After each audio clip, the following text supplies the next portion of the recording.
बोली सदगुरु भगवान की जय। सांचे दरबार की जय। उमापति महादेव जी की जय। श्री कृष्ण बलदेव जी की जय। पूज्य गुरुदेव भगवान की जय। प्रिय भगवत प्रेमियों, हम सब बहुत ही भाग्यशाली हैं कि गुरुदेव की कृपा से, परमात्मा के अनुकंपा से हम लोगों को समय समय पर सत्संग विचार मिलता है, सत्संग सुन पाते हैं। सजना, एक बहन जी हैं, ज्ञान ले रखी हैं, बड़ी बहन हैं। उनका कुछ घर का पर्सनल प्रश्न है कि दीदी हमारे आदमी बहुत शराब पीते हैं, दारू पीते हैं और क्या करूं मैं। मुझे कुछ समझ नहीं आ रहा है कि मैं इनके साथ क्या करूं कि ये छोड़ेंगे। सजनों, पहली बात तो एक दिन में कोई कुछ नहीं बनता है। सजनों,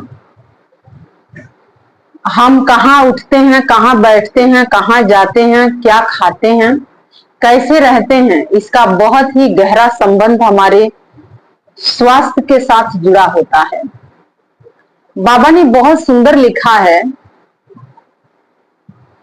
कि राम सिंधु घन सज्जन पीरा, चंदन तरुहरि संत समीरा। कि राम सिंधु है,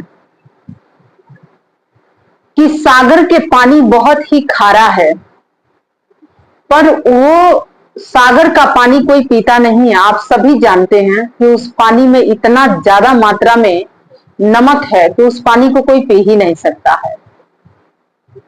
राम सिंधु घन सज्जन पीरा, चंदन तरुहरि संत समीरा। अर्थात कि अगर सागर के पानी खारा है तो फिर संसार में जल कैसे मिलेगा, पानी कैसे मिलेगा। संत समीर हैं।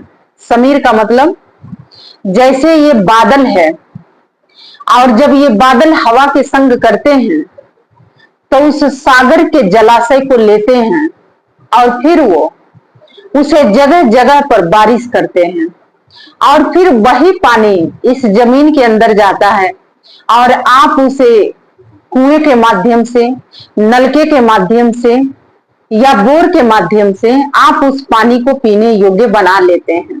सजन, है तो वो सागर के ही पानी, है तो वो खारा ही पानी, लेकिन वो बादलों का संग किया, हवा के संग किया तो वो मीठा बना, पीने योग्य बना। ठीक इसी प्रकार से सजनों, आपके घर में 2 लोग, 4 लोग, ऐसे 5 लोग रहते हैं। आप कहिए कि सब एक जैसे हो जाएं तो ये संभव नहीं है, क्योंकि सज्जनों, घर परिवार एक जैसे व्यक्तियों से नहीं चलता है। एक जैसे रहने से नहीं आपका घर परिवार चल पाएगा। उसी में कोई अच्छा होता है तो कोई बहुत ही गलत होता है, कोई बहुत ज्यादा खाता है तो कोई खाने को सूंघ के छोड़ देता है, कोई बहुत कम बोलता है तो कोई बहुत ज्यादा बोलता है, कोई कभी लड़ाई झगड़ा नहीं करता और कोई हर समय लड़ाई करने के लिए उतावला रहता है। तो सजनों, वो जो 2, 4, 10 लोगों का परिवार है उसमें हर वैरायटी के लोगों को भगवान ने बिठा रखे हैं। सजनों, कहते हैं कि एक से भी आपका घर पुण्य प्रताप से चल जाता है। सजनों, एक बार मुंशी चंद जो हैं उनकी ये कहानियां हैं और वो मैं आपको सुना रही हूं। मुंशी चंद सुनाते हैं कि एक राजा था, उसका एक ही बेटा था और बेटा बहुत कामचोर था, तर्क बहुत देता था, लोगों को भाषण बहुत देता था, लेकिन कर्मठ नहीं था, मेहनती नहीं था। और राजा के उम्र बीत रही थी और एक ही बेटा था, उत्तराधिकारी भी वही था। सजनों, अब राजा करे तो करे क्या। इधर प्रजा के भी प्रेशर था, राज पुरोहितों का भी प्रेशर था, महारानी का भी प्रेशर था कि आप बेटा को उत्तराधिकारी बना दो।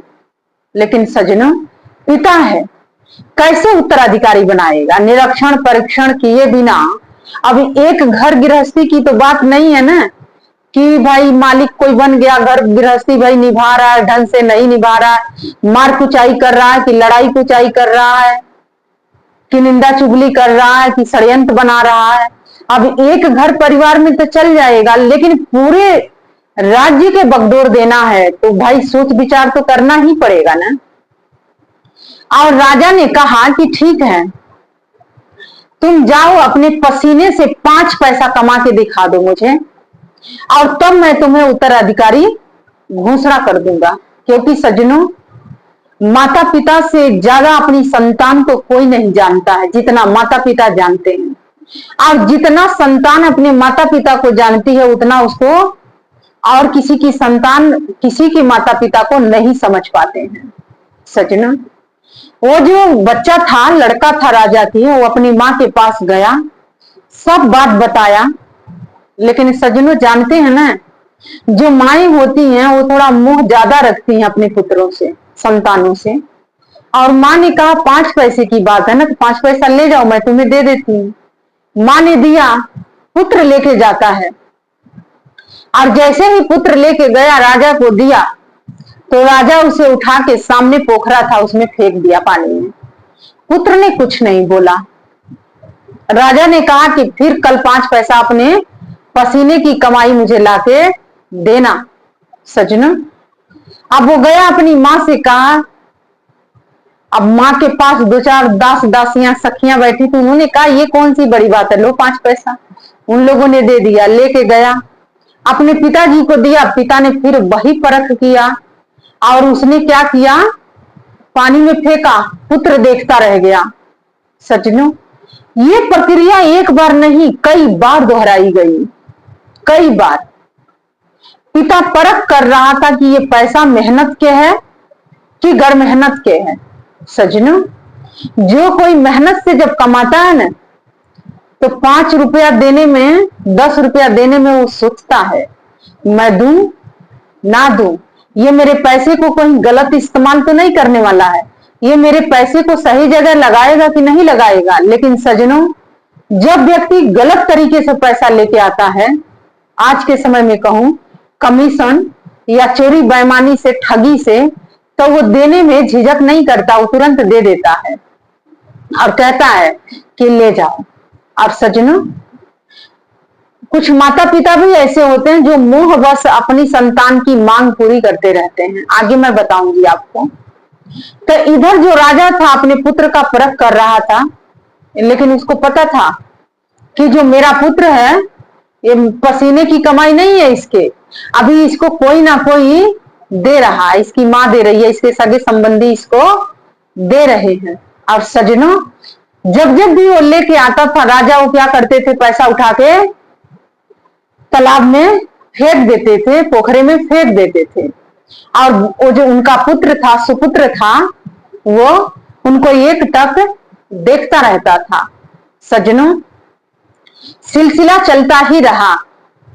एक दिन माता ने कहा कि देखो, वो मेरे पति देव हैं, उन्हें मैं बहुत अच्छे से जानती हूँ, जब से मैं शादी करके आई हूं तब से मैं उनको जानती हूँ, और वो तुम्हें इतने आसानी से उत्तराधिकारी नहीं बनाएंगे। तुम्हें मेहनत करना होगा बेटा, तुम जाओ, मेहनत करके पसीने की कमाई ले आके दो अपने पिता को, और जब तुम उनके हाथ में रखोगे ना, तो उसी क्षण वो समझ जाएंगे कि तुम राज्य संचालन करने के योग्य बन चुके हो। और सज्जनों, वो लड़का जाता है, और आप जानते हैं ना, लोहार का जो दुकान होता है, उसी दुकान पर। और उसने कहा कि आप ये मत सोचिएगा कि मैं राजा का पुत्र हूं, मैं एक मजदूर हूं, और मुझे पसीने के पैसा कमाना है, और वो आपसे ज्यादा मुझे और कौन सिखा सकता है। और सज्जनों, वो जो लोहार था उसने कहा कि ठीक है, आप एक घन उठाइए और इसे पीटिए लोहा पर। अब वो जो लोहार था वो आग में लोहा को डाल रहा था, और इधर राजा का जो पुत्र था घन से उसे उस लोहा पर पीट रहा था।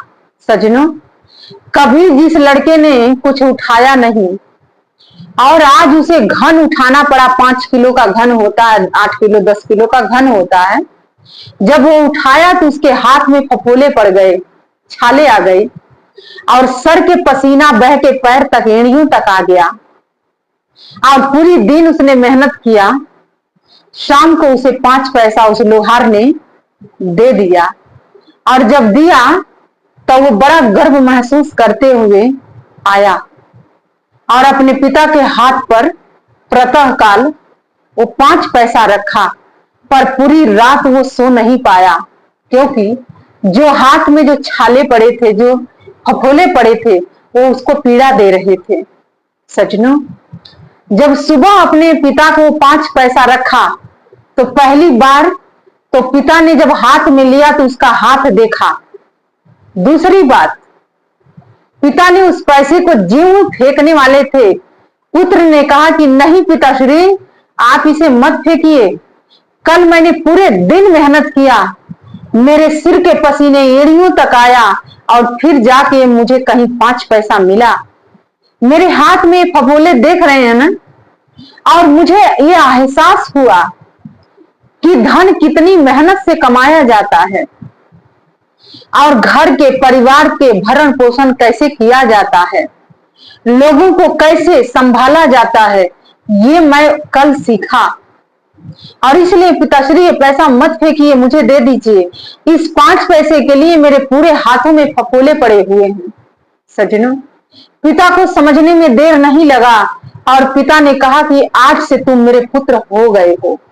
और सजनों, कुछ समय के बाद उस पिता ने उसे राजा के पद पर बिठा दिया और सारा कार्यभार सौंप दिया। सजनों, हमारे कहने और समझाने का मतलब यह है कि माता पिता अगर वो आपके पति हैं और शराब पी रहे हैं तो उनको भी किसी ने जन्म दिया ही होगा। या तो उनके माता पिता रहे होंगे या नहीं रहे होंगे, थोड़ा बहुत पढ़ाई लिखाई करवाए होंगे, नहीं भी करवाए होंगे, लेकिन जो माता पिता अपनी संतान को मेहनत करना नहीं सिखाते हैं और अच्छे रास्ते पर चलना नहीं सिखाते हैं, चाहे वो कोई जज ही क्यों ना हो, कोई कलेक्टर ही क्यों ना हो, लेकिन वो मेहनत करके संघर्ष करके पढ़ लिया और उसको सही दिशा भी नहीं मिला, तब भी वो कामयाब नहीं हो सकता है। सजनों, हमारे इस समाज में 3 चीज जो है वो इस समाज को रात दिन खोखला कर रहा है, और मैं आपको समझाने का प्रयास करूंगी। पहली नशा जानते हैं क्या है? आज की जो बात कर लो, पर स्त्री संग।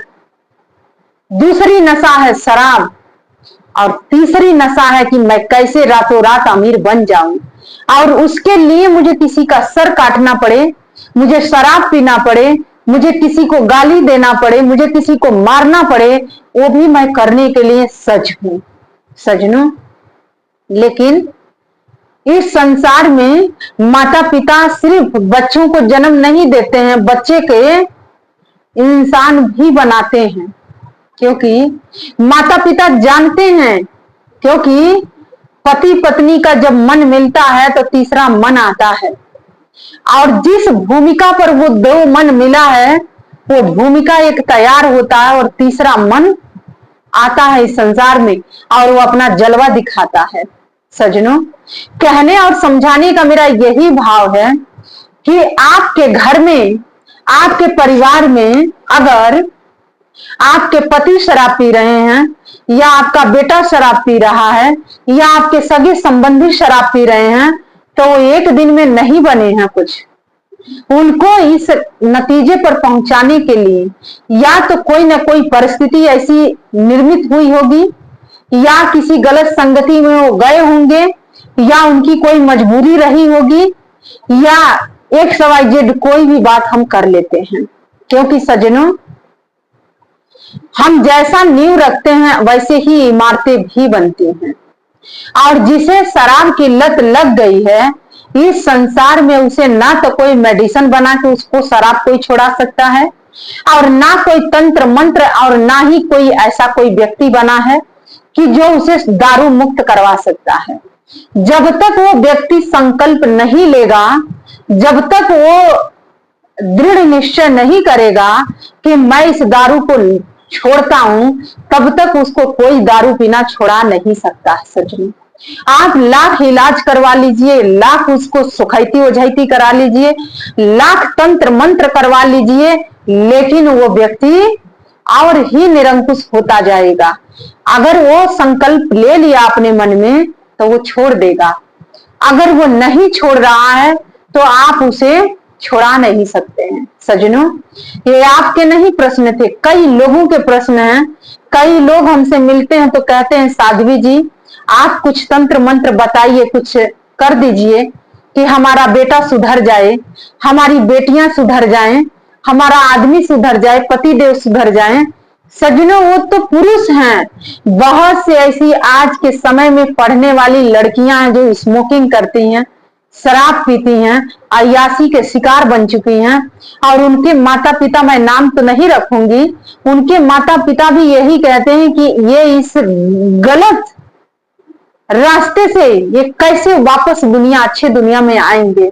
तो सज्जनों, आज स्त्रियां भी नशा कर रही हैं, पर पुरुष के संग कर रही है, कोई बड़ी बात नहीं है, बड़ा छोटी सी बात है आज के समाज के लिए। ये बड़ा एक नॉर्मल बात है। शराब पीना, सिगरेट पीना, गुटखा खाना, तंबाकू खाना, पर स्त्री का संग करना। सज्जनों, वो तो चलिए आप तो घर परिवार में हैं। आज के समय में ऐसे भी हमारे पास केस आए हुए हैं और मैं ऐसे कई केस को सुलझाने का प्रयास भी करती हूँ और कर भी देती हूँ, सुलझा देती हूँ। आज के समय में 11-11 साल के, 12-12 साल की बच्चियां हैं, बच्चे हैं, वो आपस में अवैध संबंध बना चुके हैं और उनके माता पिता इतने उन बच्चों से परेशान हो गए हैं। वो उनको समझाते हैं, कुछ कहते हैं तो बच्चे कहते हैं कि हम जहर खा लेंगे, फांसी लगा लेंगे। और माता पिता के एक कमजोरी रही है, क्योंकि उन्होंने शुरू से उनके प्रति मोह रखे, मुंह से ग्रसित रहे। बच्चा ने अगर 5 रुपया मांगा तो माता पिता ने 10 का नोट निकाल के दिया, ले जाओ, खाओ पियो, मनमानी करो। सज्जनों, अगर उसने 5 रुपया मांगा ना तो आपको 2 रुपया उसके हाथ पे रखना चाहिए। और शाम के बच्चा अगर आपके पास आ रहा है तो पहला आपका प्रश्न होना चाहिए वो 2 रुपया आपने कहां खर्च किया और क्या खरीदे हो। दूसरा प्रश्न, अब बच्चा आपसे पैसा मांग रहा है तो पहले यह पूछिए कि तुम्हें आवश्यकता क्या है, क्योंकि फीस तुम्हारे माता पिता भर रहे हैं, कॉपी किताब तुम्हारे माता पिता दे रहे हैं, सारी सुविधाओं के माता पिता ध्यान रख रहे हैं, तो फिर तुम्हें पैसे क्यों चाहिए। और बच्चा बताएगा फिर कि उसको पैसा क्यों चाहिए। सज्जनों, आज के समय की बात करें तो 100 रुपए के, 200 के, 300 के लोग पानी पूरी खा जाते हैं।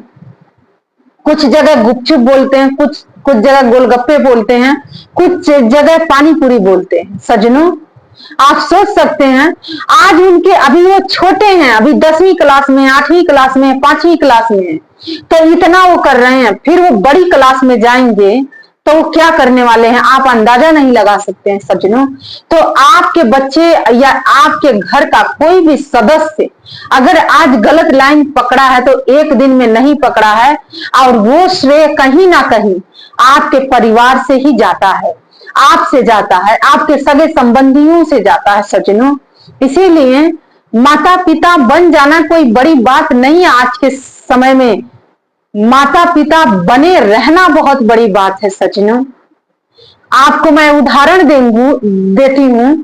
आप सुने होंगे पुराणों में श्रवण कुमार की बात आती है।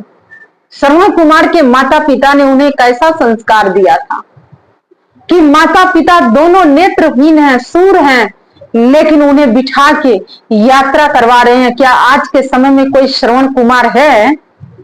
नहीं। तो सज्जनों, जब जब लोग अपने संस्कृति से कटेंगे, जब जब लोग साधु संतों से अपना मन हटाएंगे, भगवान के कथा से दूर भागेंगे, तो ये अराजक तत्व, अराजक वस्तुएं, और मैं कहूं कि गलत संस्कार का रोपण तो होना ही होना है।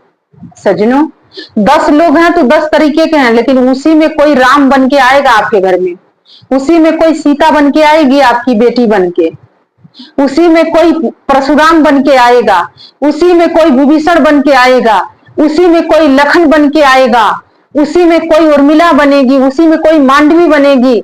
सज्जनों, उसी में कोई वशिष्ठ भी बनेंगे। तो सज्जनों, आप चाहो कि एक जैसा आपका परिवार है तो ये संभव नहीं हो सकता है। हर किसी की भूमिका अलग अलग है और भगवान की रचना है। समय और भगवान से बढ़ के कोई नहीं है। आप अपना प्रयासरत रहिए, समझाइए, मानते हैं तो ठीक है, नहीं मानते हैं तो उनके साथ जोर जबरदस्ती मत करिए, तांत्रिकों के पास मत जाइए, झाड़ फूका मत करवाइए, विभूतियां मत खिलाइएगा।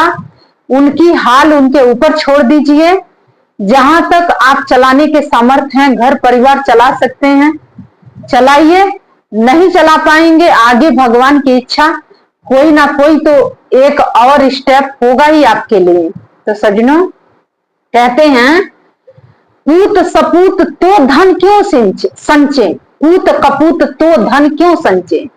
पूर्वजों ने और बड़े बुजुर्गों ने, बुद्धिजीवियों ने एक उदाहरण दिया है कि अगर पूत कपूत है तो क्यों धन संचय। संचय का मतलब क्यों एकत्र करना, एक दिन उस धन का सर्वनाश वो कर देगा। और पूत सपूत तो धन क्यों संचय, अगर आपका पूत सपूत है तो वो सब कुछ खड़ा कर लेगा, सब कुछ बना लेगा। तो आपको चिंता करने की कोई जरूरत नहीं है, क्योंकि जो भी संसार में आया है वो अपना सौभाग्य लेके जन्मता है, अपना प्रारब्ध लेके आता है सज्जनों। इसीलिए जो भी हो रहा है, आप अगर उसको ठीक कर सकते हैं तो करने का प्रयास करिए, क्योंकि हाथ पे हाथ रख के बैठना भी ठीक नहीं होता है। कर्म करना, पर उसके पीछे नहीं पड़ना है। समय पर कुछ चीजें छोड़ना होता है, समय पर आप छोड़ देंगे तो सब चीजें ठीक हो जाएगा। समय पर नहीं छोड़ेंगे तो कोई भी चीज ठीक होने वाला नहीं है। तो सज्जनों, इसीलिए उस राजा ने अपने पुत्र को उस योग्य बनाया और कहा कि जाओ पसीने के पैसा कमा के ले आओ। आजकल के बेटा बेटी कैसे हैं, 20,000 के मोबाइल चाहिए, लैपटॉप चाहिए, तभी हम पढ़ाई कर पाएंगे, नहीं तो हम पढ़ाई नहीं कर पाएंगे। सज्जनों, 20,000 के मोबाइल के योग्य वो है, 50,000 के लैपटॉप के योग्य है वो है? तो कहीं ना कहीं गलती आपके है। बच्चे आके आपको बताते हैं कि आप स्कूल में इस चीज की जरूरत है, और आप वो चीज आप बहुत आसानी से अपने बच्चे के हाथ में आप दे देते हैं, पकड़ा देते हैं। लेकिन आप पकड़ाने से पहले ये सोचिए कि मेरा बच्चा क्या इस योग्य है, मेरा पति इस योग्य है, मेरी पत्नी इस योग्य है, मेरी बेटी इस योग्य है, या जो भी कोई है हमारे परिवार में इस योग्य है कि नहीं। आप कहेंगे कि दीदी ये सब बात क्यों कह रही हैं। देखिए, आपका घर परिवार 10 लोगों का होगा, 15 लोगों का होगा, 4 लोगों का होगा, लेकिन हम लोग भी घर परिवार से ही निकले हुए लोग हैं, घर परिवार में ही रहे हैं पहले। ऐसा नहीं है कि हम लोग कहीं से आए और एक कथा सत्संग आपको सुनाने लग गए। हम लोगों ने भी पढ़ाई किया, हम लोगों के भी माता पिता हैं, हम लोगों के भी भाई बहन हैं, सब कुछ है। हम लोग भी कभी बाल काल में थे, कभी बड़े हुए हैं, कभी गुरु महाराज जी के सानिध्य में बैठे, उनसे कुछ अच्छी चीजें सीखे, और उस दौरान बहुत ऐसा भी कुछ हुआ। लेकिन मैंने कहा ना, सब जगह आप जैसे लोग नहीं मिलेंगे, हमारे जैसे लोग नहीं मिलेंगे। सज्जनों, इस संसार में हर वैरायटी के लोग हर जगह पर हैं। कोई शराबी है, कोई कबाबी है, कोई जुआरी है, कोई गंजेड़ी है, कोई भंगेड़ी है, कोई तंबाकू खा रहा है, कोई गुटखा खा रहा है, कोई अय्याशी के शिकार बन गया है। सज्जनों, एक चीज नहीं है, बहुत सारी चीजें हैं जो समाज में ये सब चीजें हो रही हैं।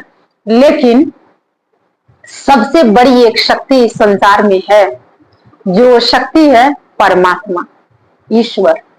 जानते हैं, हमें अपने बाल काल की बात याद आ रही है।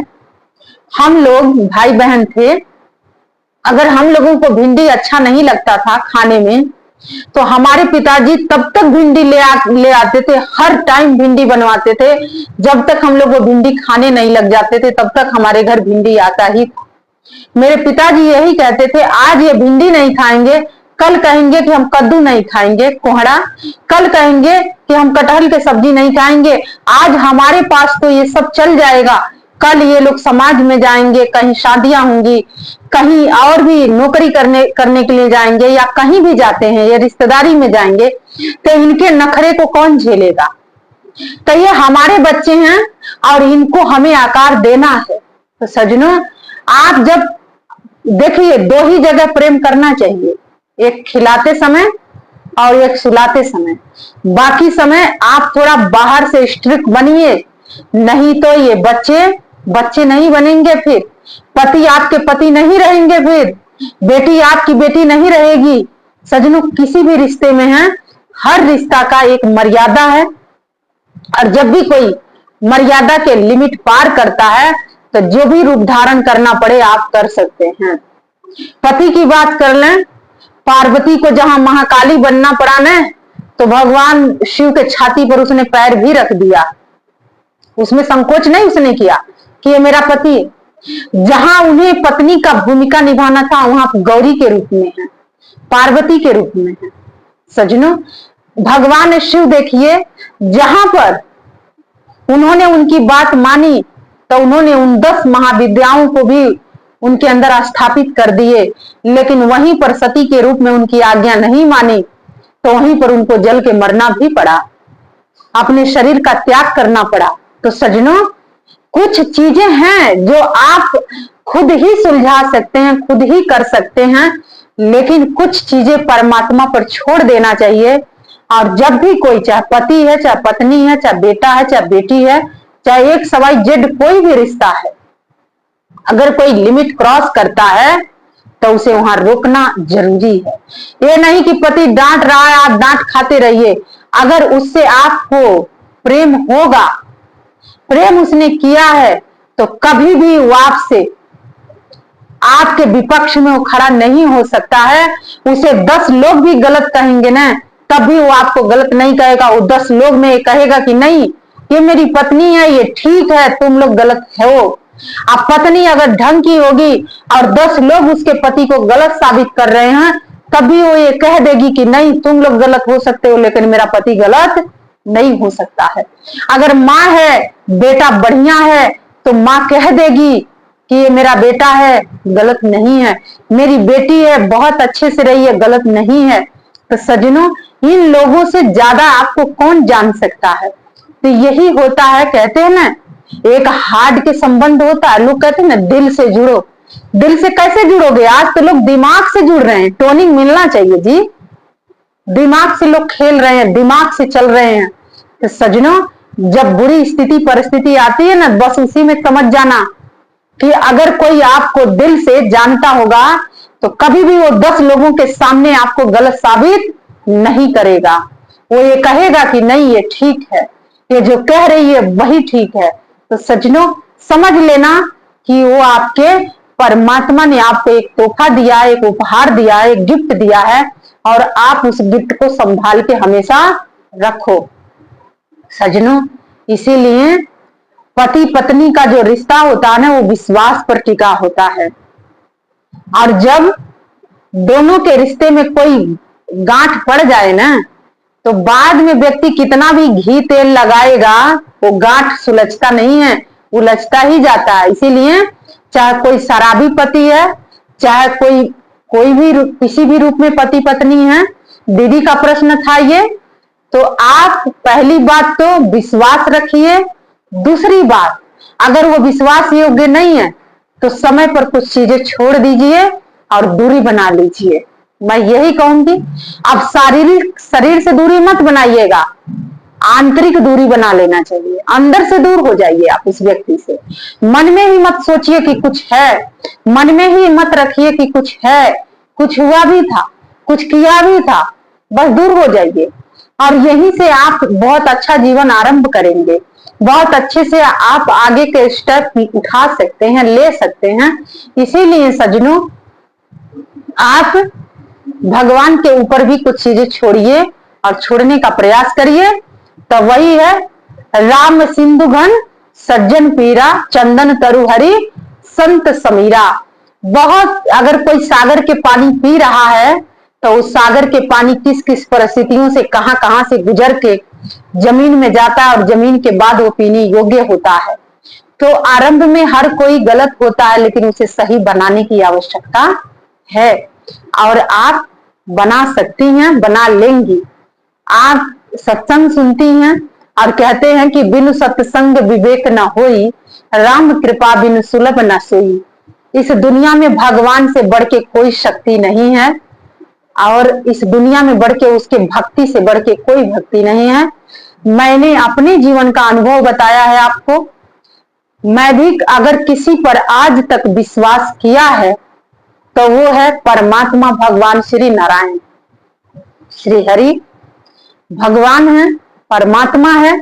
उसके उसके अतिरिक्त मैंने इस संसार में किसी पर विश्वास नहीं किया है, क्योंकि मैं जानती हूं पति पत्नी के भी रिश्ता बिना स्वार्थ के नहीं चलता है, बिना मतलब के नहीं चलता है सजना।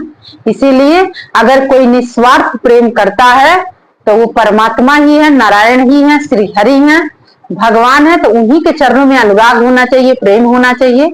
और आइए उन्हीं के चरणों में प्रार्थना करते हैं कि ऐसे गलत संगति में जो लोग पड़ गए हैं उनका मन अच्छा हो, वो बुरी आदतों को छोड़ दें, अच्छी संगति में आए और भगवान उनका मन शांत करें, भगवान उन्हें धैर्य दें और आपका मनोबल बना के रखें। तो आइए भगवान के चरणों में जय घोष अर्पित करते हैं। तो बोलिए श्री नारायण भगवान की जय, श्री हरि की जय, उमापति महादेव जी की जय, श्री कृष्ण बलदेव जी की जय। जय श्री राम, जय श्री राम, जय जय श्री राम। धन्यवाद।